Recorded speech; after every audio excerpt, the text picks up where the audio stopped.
Over the past few years, everything has changed.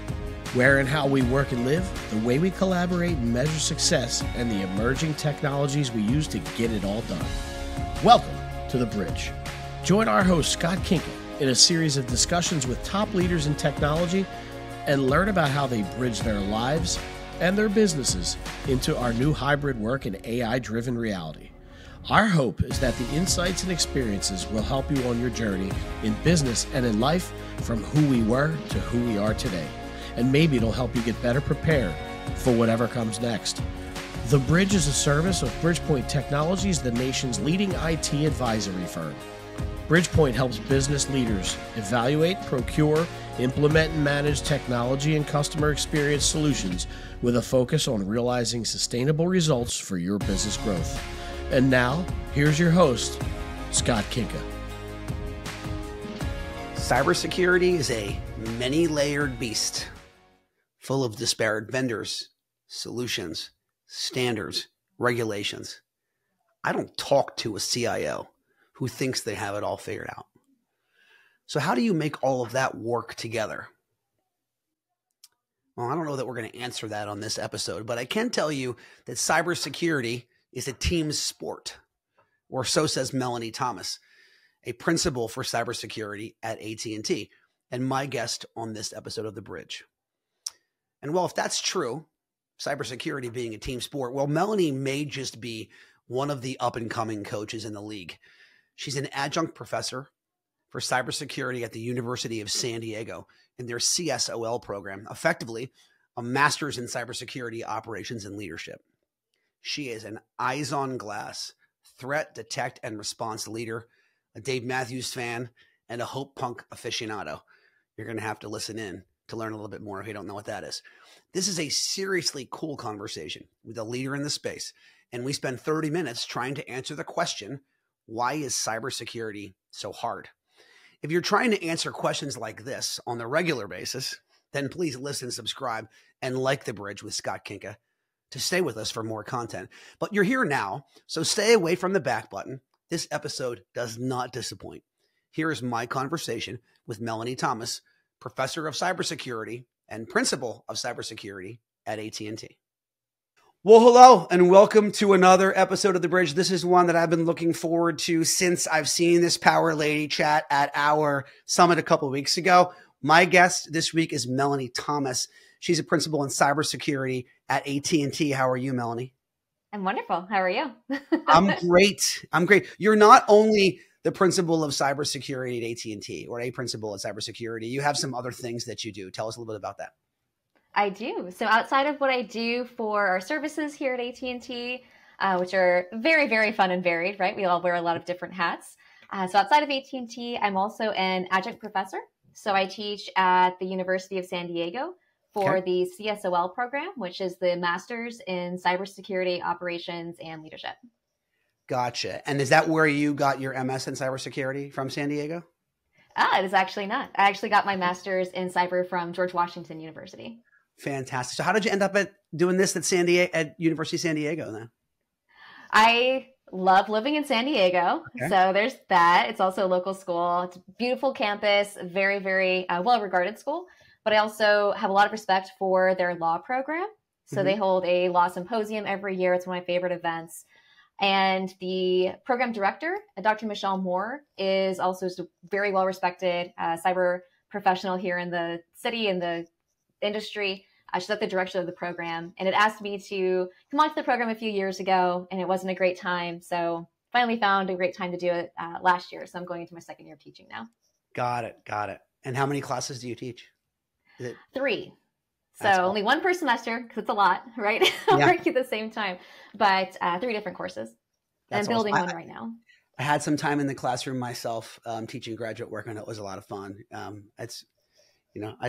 would imagine I'm quite a bit older than you, so I'll get to a point where I get back to it. Would be my guess.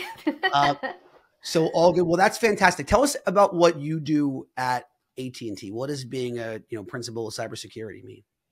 Right. It's a really vague title. I believe our title is very vague.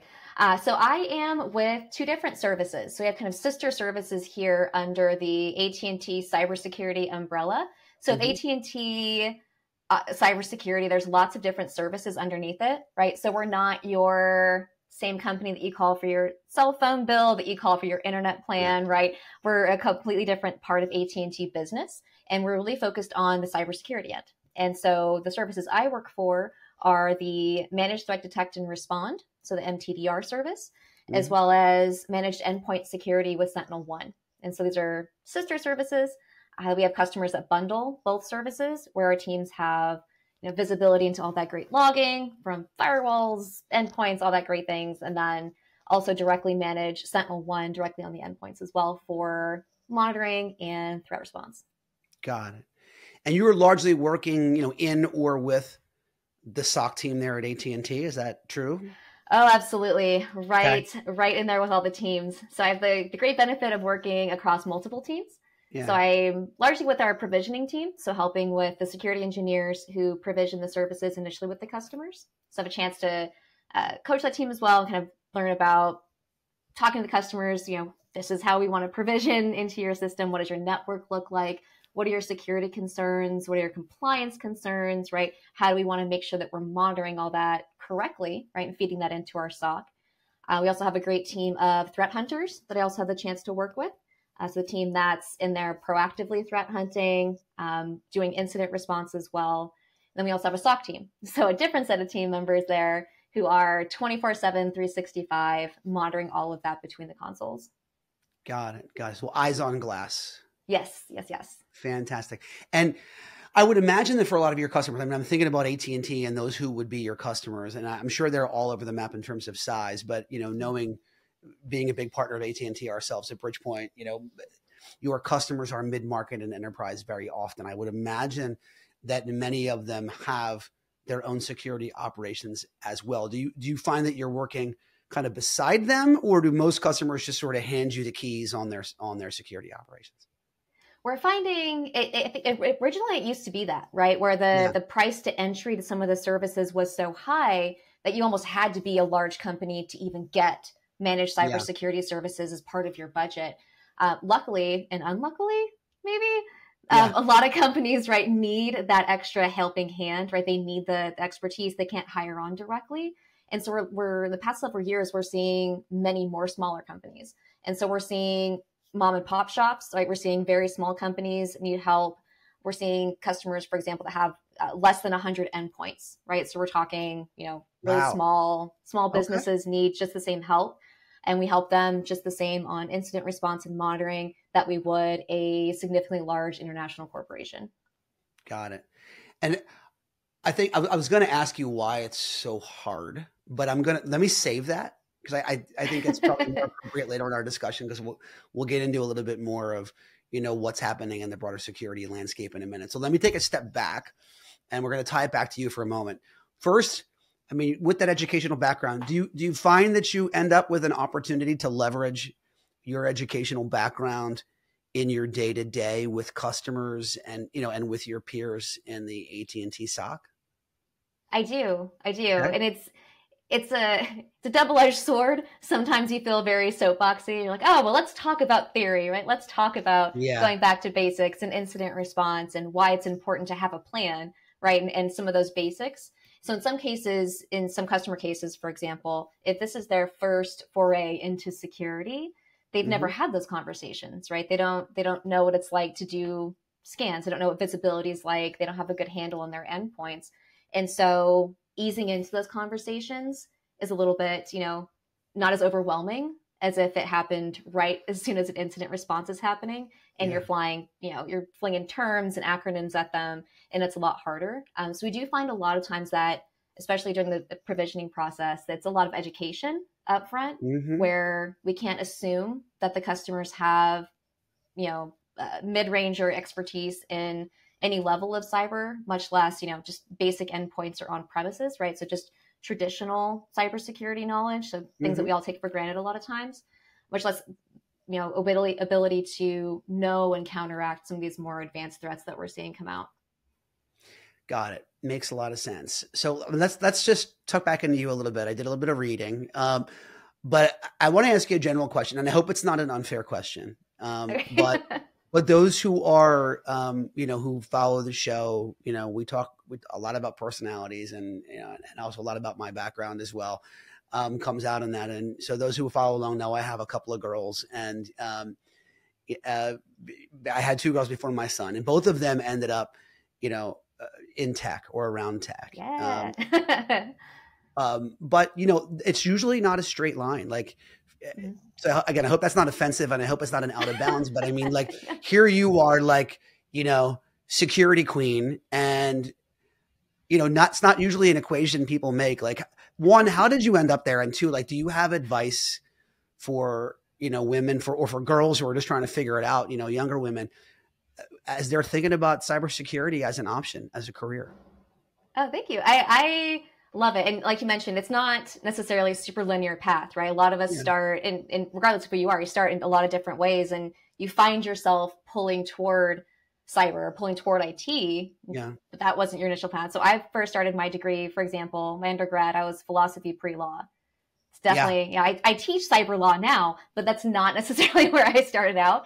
But when you start finding yourself leaning more toward the logic of it, or more toward, fun, dynamic challenges, cyber is definitely an industry to get into, right? It's growing. There's a million different ways to do it.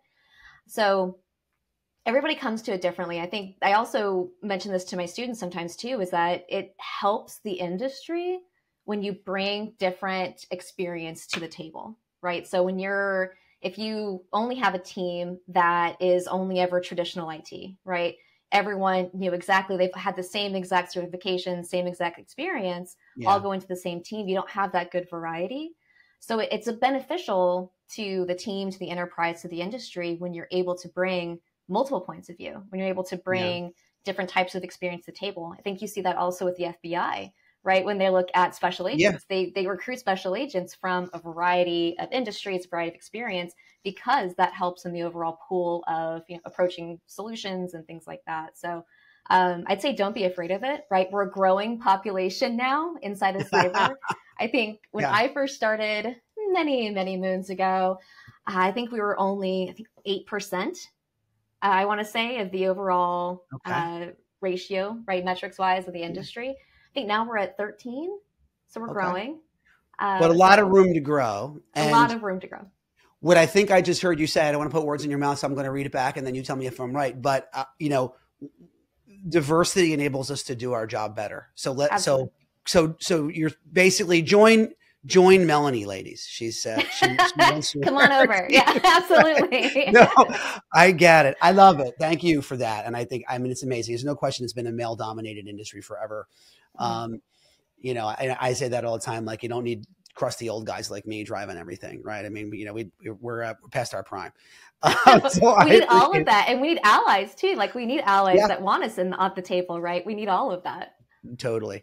Yeah. There's quite a group inside of our industry on the channel side of the house, women in the channel, who's doing a great job around this too. And several others. There's a group that several of my associates had been involved in, that I got involved in a little bit around here in Philadelphia, which has since been sort of, the mantle's been picked up and run by Microsoft. But originally it was started, in Philadelphia. It was called Wine Women in Tech. Well, still is called Wine Women in Tech. And we would couple local winemakers, and preferably, if we could, winemakers who were female, with like big networking event, you know what I mean? And then just sort of bring people in. So, and we took it upon ourselves to serve the wine, because we weren't adding a lot to the conversation other than just, here's the safe place to have this, to have this chat. So, I applaud everything that you're doing, and I'm thrilled to be able to have this conversation. But, I'll say to everybody here, when I first met Melanie, when she took the stage on the first night of our summit and just did an amazing job in front of a room of, several hundred of our strategists and another 100 people from her competitors, probably 500 people in the room. And she did an amazing job. So I was really excited about this episode as a result. So let's check two more things on that, by the way. On your LinkedIn profile, you mentioned Hope Punk. Can you tell us a little bit about Hope Punk? I love the idea of Hope Punk, and I love that you're asking about it personally. We should socialize this more, right? Everybody needs to be a Hope Punk.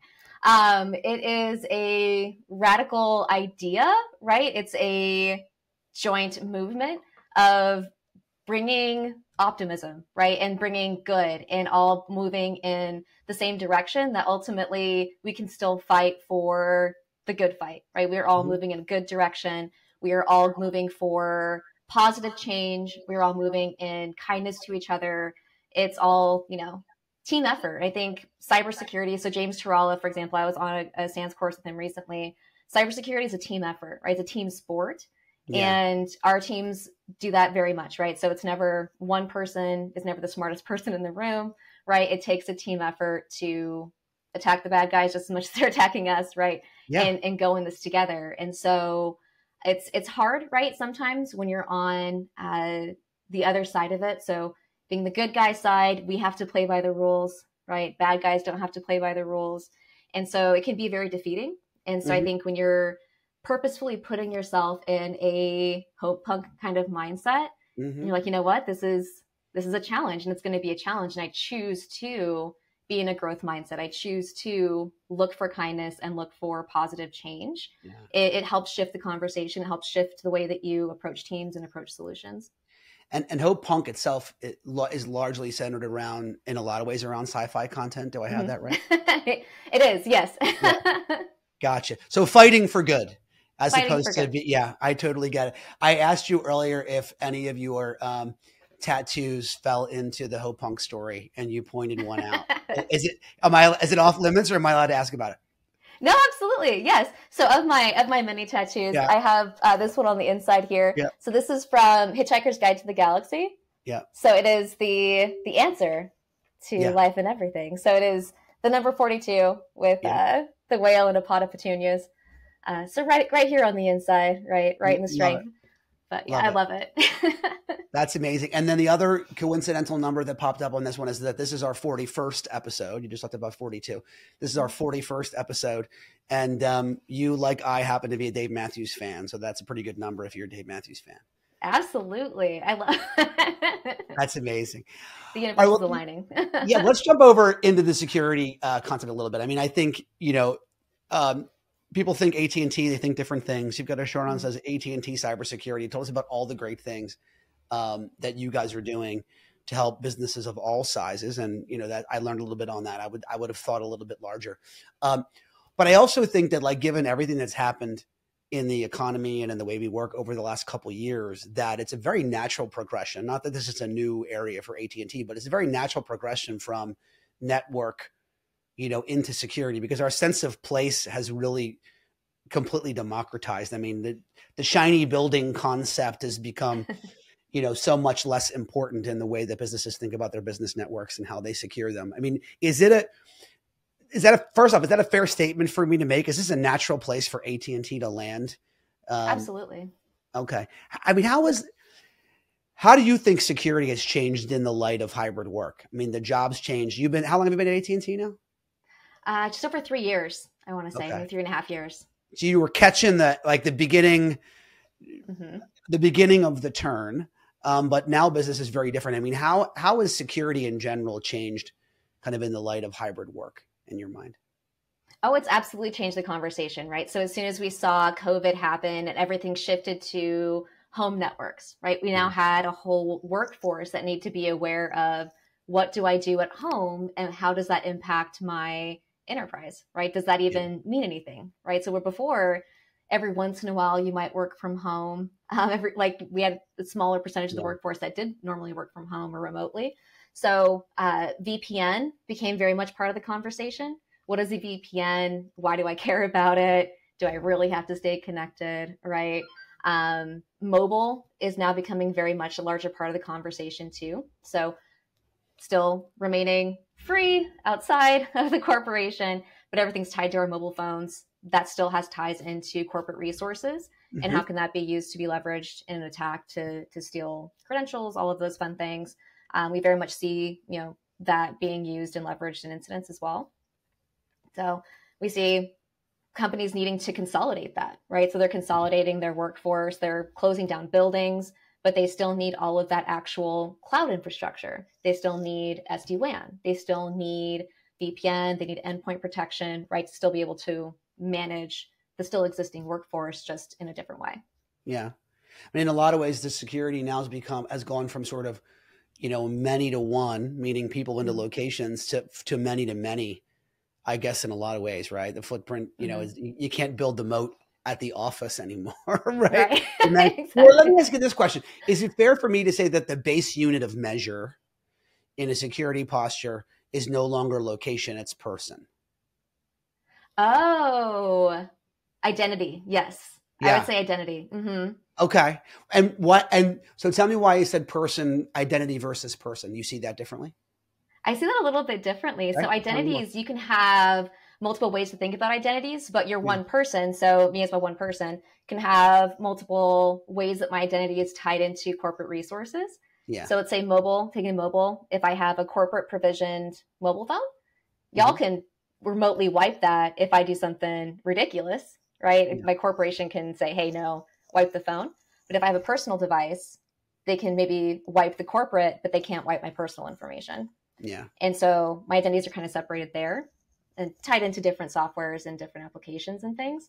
So I think the more complex our identities are becoming because of all that separation, the ability to manage that and keep an eye on where all those identities are tied into and how that's controlled, I think is going to be really interesting into the next few years. You mentioned, I think that's a super interesting point. You mentioned that you do a lot on the customer side, particularly around implementation, and as I've met with customers, I'm out in the field all of the time. And, as we met with them, we always end up in this conversation where we all kind of got a free pass during COVID. Like we sort of, we had the moats built and then we tore the moats down, but we did it very poorly in COVID. We all ended up with 3 collaboration platforms and, a bastardization of our remote work strategy because, we had our VPN supported 20% of our employees and now we have to support 100% and like all those things. How often when you're onboarding now, 3-ish years, 2.5-ish years removed from the pandemic, are you still undoing the hell, businesses hath wrought, if you will, on themselves during the pandemic? Or are we sort of beyond the cleanup work and now into the tightening work? Oh, we are still very much in the cleanup work. Many companies are still very much in the cleanup. And I think we're still seeing that in even the incidents that we've been working through the year this year. So, patch management is its own conversation. That's long running. That's always been an issue. But allowing your users to have admin rights, for example, to their laptops. And so they're downloading all kinds of freeware, remote services, things like that are then being leveraged by malicious actors. And so, giving them free passes and just easier ways into your systems. So we're still seeing, some of your more basic concepts that were loose during that time. Then, of course, users are going to complain, right? No users want to no longer have access to all the fun stuff on their laptops. And so it's going to be a long running battle for IT teams. I think top-down support is going to be needed, right? Corporate policies, acceptable use conversations are going to need to be had more and more in the coming years. But I think ideally, the more you get into the need for cyber insurance, the need for policies like that to be enforced, I think it'll be a little bit easier, but users aren't going to like it. Where does VDI or DAS fit into that conversation on the endpoint? Oh, so for companies who have the ability to maintain that, it's a lot more streamlined, right? So if you have the ability to stand up and maintain those kinds of infrastructures, so if you do it through Horizon, for example, or your Citrix, a little bit easier, right? So you can have an endpoint solution monitor the physical laptop itself or your workstation itself, and then a separate one to monitor the VDI and the work it's doing inside of that. Gotcha. That's a whole conversation. We could probably spend a half hour on this. Like why, I always felt like it was the sort of the biggest technology that had promise and never had the like impending event that poked it all the way through. I guess to your point, I guess we're so in love with our admin level control on our local machines that it's hard. No, but I get it. And I imagine, so many BYOD policies or just better, like I can't get you a machine. Sure. Log in on your kid's school laptop so that to get to like the craziness we created for ourselves during COVID. It's interesting to hear in your mind that we're still unraveling at the end of the day. Have businesses that you're talking to, because you're onboarding them, right? Have they figured out hybrid work? like what their strategy is yet? Or is it still like, we're just going to support every single thing out there at, everybody at home, everybody in the office, all of the above, because we're not willing to throw a stake in the ground? Or are they at least at a point now where they said, this is the policy that we have? More and more I'm seeing. So initially, absolutely, it was like, just let the people do whatever they want because we just need work to happen. More recently, I'd probably say within the last year, we're seeing more customers asking for application control, which is absolutely yes. Please, please, please look into application control. That is absolutely the conversation that you should be having. And whatever tooling you can do, that's the most appropriate to do that, right? Whether you do it through your firewall, you do it through application firewalls, whatever you can do that with. But make sure that if you're doing it, it's maintainable. You're doing it with a tool that's purpose built for that. Otherwise, it's going to be a little bit of a nightmare.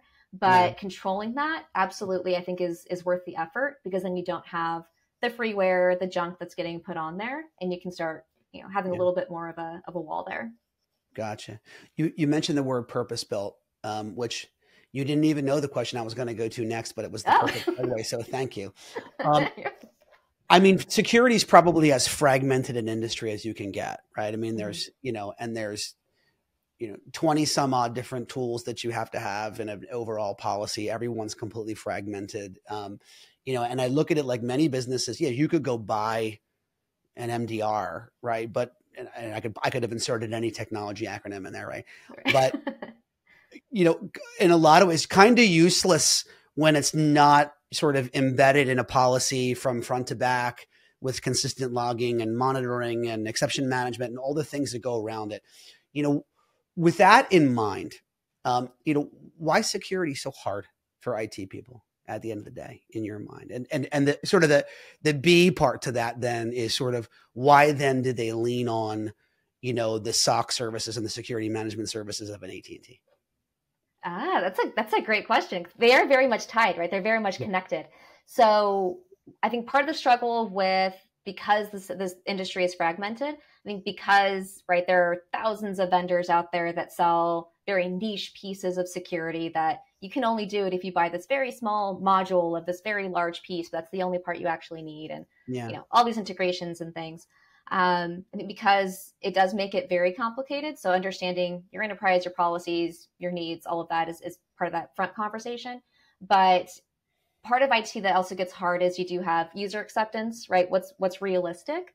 What can fit inside of our existing structures, right? Because if you don't have the cloud presence, then you can't even have those tools. And so that kind of cuts out a lot of that whole piece, where it could be 5 years before you can adopt something like that as you migrate into, let's say, the cloud. And by that time, the tooling is going to be completely different because it changes so often. But layering as part of that migration is absolutely, I think, crucial. So purpose, buying this purpose. If you know you need a DLP, buy a DLP and provision it. Don't let it become shelfware. And then, work that into, how you need to integrate it.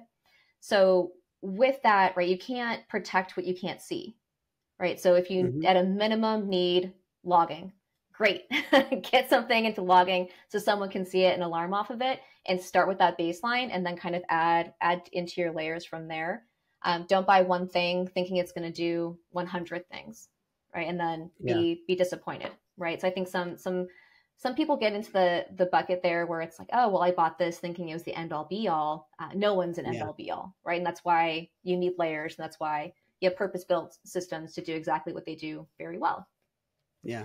And that ties very much into the managed. Yeah, totally. Or I would say, or said a different way, and I'm asking to say if this is a fair statement. Security tools need to be integrated with something else to be effective. Fair statement? As much as possible. As much as possible, right? So you need, at a minimum, the alarms from all these systems fed into one place that you're watching. You can't watch 10 different things 24/7, but you can watch one window 24/7 and then log into each of those things as you need to pay attention to them, if that's your situation. Yeah. And AT&T will provide both the point solutions under your paper. You can go buy the various things, as well as the correlation of the logging, as well as the eyes on glass to pay attention to it and manage it and react to it. Absolutely. And then you have teams like us that we also do the initial response. So we were working on, unfortunately, working on a breach this morning for one of our customers. that, yeah, it's been a very fun morning. But, Yeah. you know, some of those same cases, right, where it's, you know, we only had one piece of the puzzle. We needed all the other pieces, but with the piece we had, we could still alarm, we can still respond. And then, you know, we have an IR team, so our fast response team, that could then, our consulting team, jump in, do the deep forensics, and take it a step further.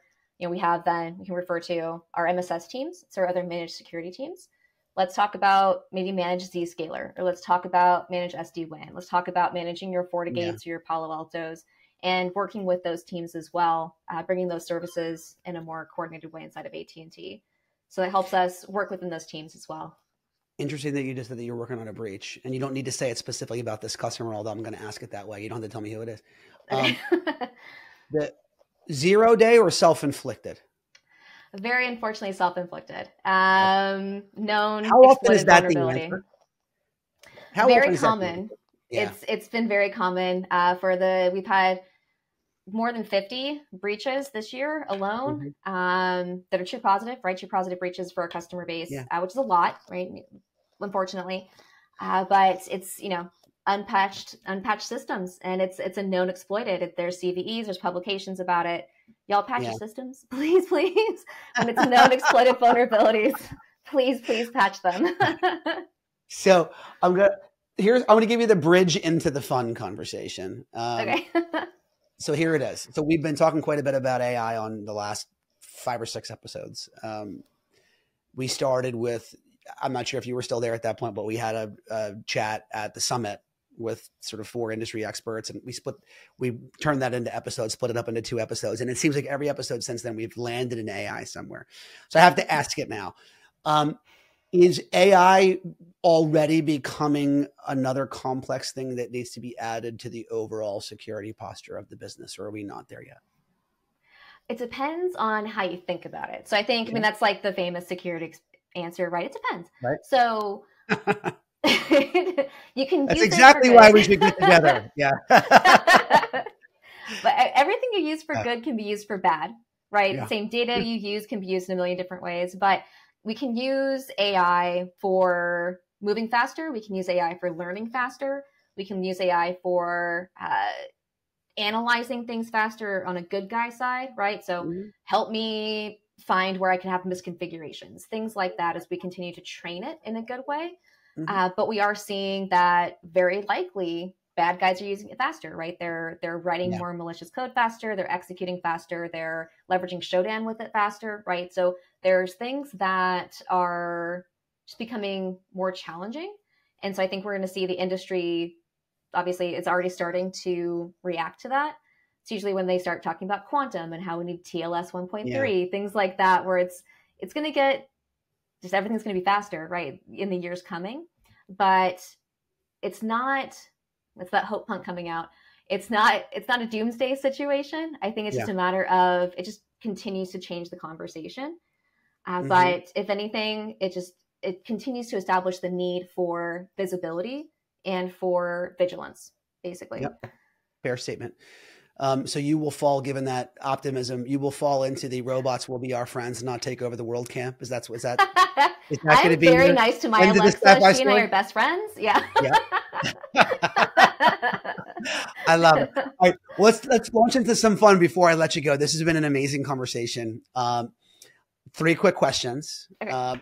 First one, maybe not as fun, but I have to ask it anyway. Like, what's the end table reading for you right now? Are you in the middle of something that you want to tell everybody about?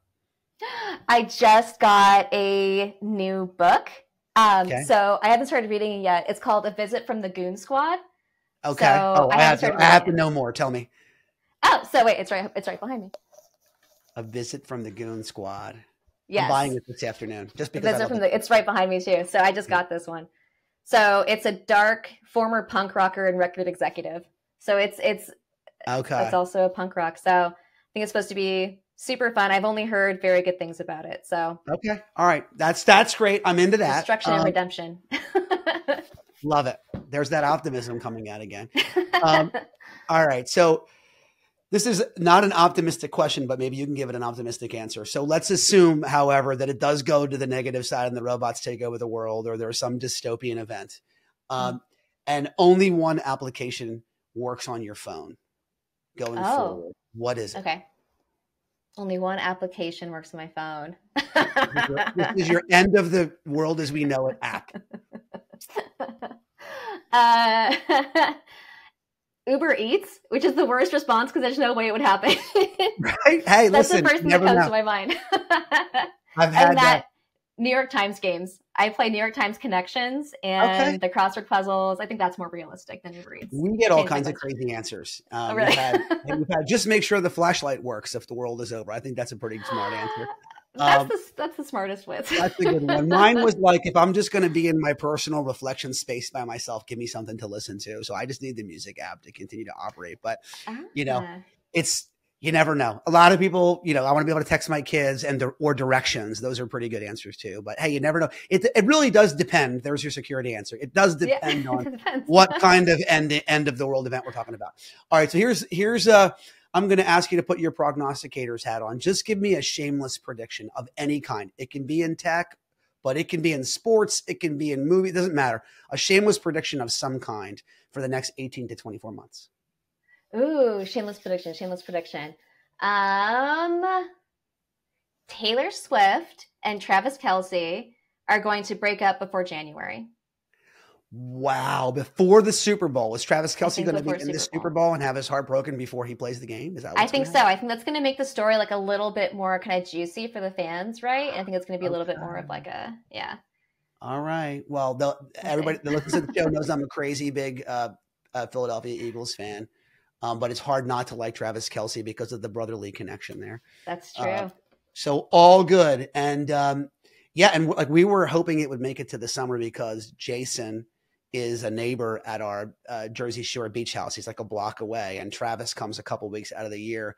And Taylor actually used to play, in the coffee shops on the Jersey Shore before she got big. So we're like, she's definitely coming down to the beach. We're going to have a Taylor sighting on the beach. But if they break up before the summer, then that's definitely not going to happen. So, no, I hope I'm wrong. I hope I'm very wrong. Can you amend your prediction to be 12 months later, maybe at the very least, if you get one summer? Yeah, by 2025. There you go. All right, perfect. Oh, I love that. I love that. That's fantastic. And this has been a really entertaining 34 minutes, almost 35, right on time. Melanie, I really appreciated the time. If anybody wants to connect with you, how would they do that? LinkedIn. I think LinkedIn is probably the best one. I don't watch the other socials, and those are personal ones anyway. So LinkedIn is the one. Well, I love it. Hit up Melanie Thomas on LinkedIn. Obviously, if you're interested in learning more about AT&T's cybersecurity services, Bridgepoint and the AT&T team, Melanie, Elia, the whole group, we do a lot of work together. We're pushing a lot of security together, and we'd be happy to work with you on your security needs. So, but needless to say, here she was, Melanie Thomas, superstar. We're thrilled to have you on the show, and look forward to talking to you again soon. Absolutely. Thank you so much. It's been so fun. I appreciate it. Listen, if you made it this far, there must have been some good content, or you're just a fan or a relative of mine. In either case, we appreciate you spending your most valuable asset with us, your time. We don't take that lightly. We'd also like to say one more time that we're appreciative of Bridgepoint Technologies and their belief and sponsorship of this show.